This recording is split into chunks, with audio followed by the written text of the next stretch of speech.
Allahu Akbar, puasa. Sah ke batal puasa aku ni? Okay. Assalamualaikum warahmatullahi wabarakatuh. Apa khabar semua? Semoga semua sihat-sihat. Jadi pada hari ini kita akan sambung perkongsian ilmu kita berkenaan dengan perkara asas ibadah puasa.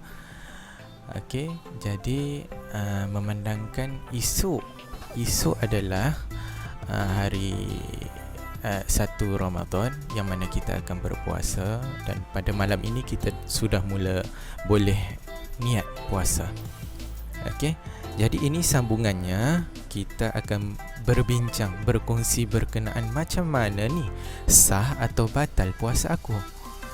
Jadi kita akan pergi satu persatu. Okey, kita tengok macam mana kita nak sah puasa kita. Okey, baik. Sah ke puasa? Jadi ini adalah syarat-syarat sah puasa. Ada 4. Yang pertama adalah Islam. Okey, yang pertama Islam. Jikalau orang itu murtad, maka dia tidak sah puasa dia. Okey. Syarat yang pertama adalah Islam. Itu paling penting. Yang kedua, berakal. Dia masih waras. Okay, dia tidak dalam keadaan yang mabuk ataupun pingsan sepanjang hari. Itu maknanya berakal. Dia masih waras, dia tidak gila. Okay. Yang ketiga adalah mumayyiz. Mumayyiz itu maknanya orang itu dapat membezakan antara yang baik ataupun yang buruk. Kalau kita nak bagi contoh di sini, kita tengok bayi dia dapatkah tahu yang mana yang baik, yang mana yang buruk? Selalunya bayi ini dia tak tahu. Okey. Yang mana yang baik, yang mana yang baik, yang mana yang buruk. Kalau dia nampak pasir, dia akan cuba makan pasir itu. Sebab dia tak tahu pasir itu makanan ataupun benda yang tidak boleh dimakan. Itu maknanya mumayyiz. Okey, yang keempat, suci daripada haid. Mesti suci daripada haid, mesti suci daripada nifas, dan mesti suci daripada wiladah. Maknanya ini pada perempuan lah. Okay?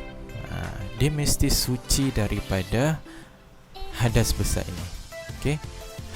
Haid itu perempuan akan mengalaminya setiap kali perkitaran darah yang akan keluar pada perempuan itu setiap bulan. Okay? Kemudiannya nifas. Nifas itu adalah darah yang mana keluar selepas perempuan itu bersalin. Okey. Jadi hadnya selalunya dia akan suci daripada nifas selama kitaran dalam 40 hari hingga ke 60 hari macam itu. Dan wiladah ini adalah darah yang keluar ketika bersalin, sewaktu bersalin. Okey. Baik. Itu syarat sah puasa kita. Kalau kita keempat-empat ini kita ada pada kita, okey, semuanya sah puasa kita. Okey, jadi kita perlu elakkan benda-benda yang boleh membatalkan puasa kita. Okey. Okay, kita tengok. Ini kita kena hati-hati, kita kena jaga puasa kita. Okey. Batal puasa kita jika kita yang pertamanya semua orang sudah tahu, kalau kita puasa itu kita makan dan minum dengan sengaja. Yang keduanya, memasukkan sesuatu ke dalam rongga badan yang terbuka. Okey. Contohnya kita masukkan sesuatu di dalam hidung kita yang mana boleh sampai ke perut kan. Okey. Contoh kita masukkan air yang secara berlebihan di dalam hidung sehingga masuk ke perut. Okey. Selalunya kita akan masukkan kita disunatkan masukkan air ke dalam hidung sewaktu wuduk kan, tapi kita tidak boleh berlebih-lebihan. Okey. Mungkin kadang-kadang kita masukkan air ke dalam telinga, sengaja curahkan air ke dalam telinga sehingga sampai ke otak, itu batal puasa kita itu. Okey, baik. Seterusnya yang ketiga adalah murtad, yang mana orang Islam yang terkeluar daripada Islam, yang batal akidahnya. Okey, yang keempat, ini yang saya cakap tadi, dia tidak berakal. Okey, dia hilang akalnya ketika dia gila, mabuk. Orang mabuk selalunya dia tak boleh berfikir sudah kan, ataupun pengsan sepanjang hari. Pengsan sepanjang hari tu, bila kita pengsan ni kita tak dapat fikir apa. Okey, jadi benda-benda ini akan membatalkan puasa kita. Okey, baik, jika kita contoh kita pengsan sepanjang hari, jadi benda itu kita perlu ganti, puasa kita perlu diganti. Okey, baik. Seterusnya yang kelima adalah muntah dengan sengaja. Sengaja dia masukkan sesuatu dalam mulut dia dulu, masuk dalam sampai termuntah. Ini sengaja muntah. Kalau kita tak sengaja itu lain kan. Okey, yang keenam, haid, nifas dan wiladah. Seperti yang saya terangkan tadi, adalah darah-darah yang keluar daripada wanita, yang mana dia menyebabkan berhadas besar. Okey, ini darah-darah ini kita perlu sucikan dia dulu sampai habis. Kemudiannya kita akan mandi hadas besar. Selepas suci baru kita boleh berpuasa seperti biasa. Okey, selagi tidak bersuci kita tidak dapat puasa, dan puasa perlu diganti. Okey. Yang seterusnya, melakukan jima di siang hari. Ini untuk orang yang sudah berkahwin, dia bersetubuh di siang hari. Itu tidak boleh. Sebab di siang hari ini kita berpuasa kan. Okey. Dan yang terakhir adalah mengeluarkan air mani dengan sengaja. Ini dilakukan, ini sama sekali kita tidak boleh lakukan. Ini ditujukan kepada semua lelaki lah.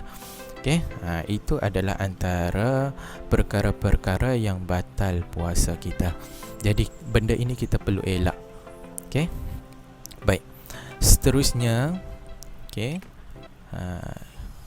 kita sudah berpuasa dan kita mahukan pahala yang lebih.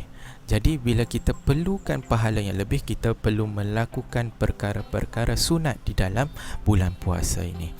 Okay, yang pertamanya, sunat untuk kita bersahur. Kita perlu bersahur. Kita perlu bangun sahur dan makan. Okay. Yang keduanya, kita perlu melewatkan sahur kita. Kita janganlah makan sahur itu pada pukul 12 pagi, 1 pagi kan. Itu terlalu awal. Sebab selepas itu kita akan tidur kan.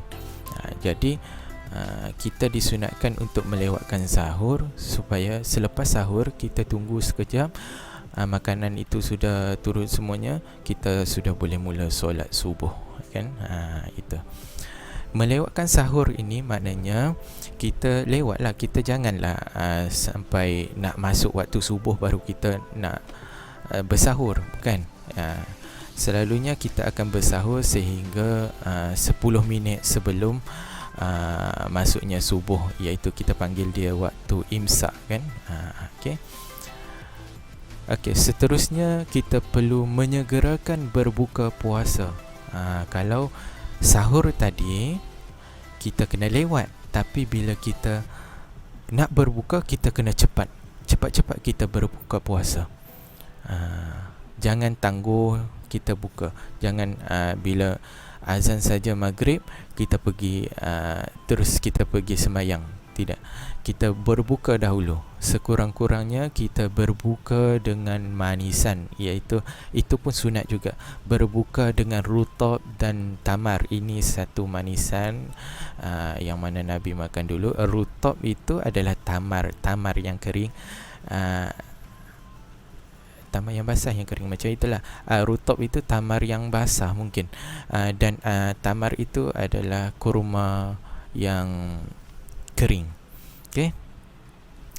Seterusnya kita perlu berdoa sebelum kita berbuka. Doanya adalah seperti ini ya. Sama-sama kita baca. Bismillahirrahmanirrahim. Allahumma laka sumtu wa bika amantu wa ala rizqika aftartu birahmatika ya arhamar rahimin. Okey, kita ulang. Bismillahirrahmanirrahim. Allahumma laka sumtu wa bika amantu wa ala rizqika aftartu birahmatika ya arhamar rahimin. Ya Allah, bagi Engkau aku berpuasa, dan dengan Engkau aku beriman, dengan rezeki Engkau aku berbuka, dengan rahmat Engkau, wahai yang Maha Pengasih dan Penyayang. Okay. Itu adalah doa sebelum kita berbuka puasa. Okay. Jadi kalau kita nak berdoa sebelum berbuka, kalau kita nak baca beramai-ramai, kita cuma tukarkan dhamir tu itu kita tukar kepada na. Okey, jadi kami maksudnya akan jadi kami. Kalau tu itu aku. Okey, jadi kalau kita ubah dia menjadi ramai, kita baca secara beramai-ramai, seperti kamu ingin mengetuai bacaan doa, kita akan baca seperti ini. Bismillahirrahmanirrahim. Allahumma laka sumna wa bika amanna wa ala rizqika aftarna birahmatika ya arhamar rahimin. Okey. Itu saja untuk perkongsian ilmu kita pada hari ini. InsyaAllah, bagi mana-mana yang ingin memberi pendapat atau berkongsi sesuatu, bolehlah berkongsi di ruang komen di bawah. Dan bagi yang belum subscribe video ini, channel ini, boleh subscribe dan tekan like. Okay, insyaAllah itu saja daripada saya. Assalamualaikum warahmatullahi wabarakatuh.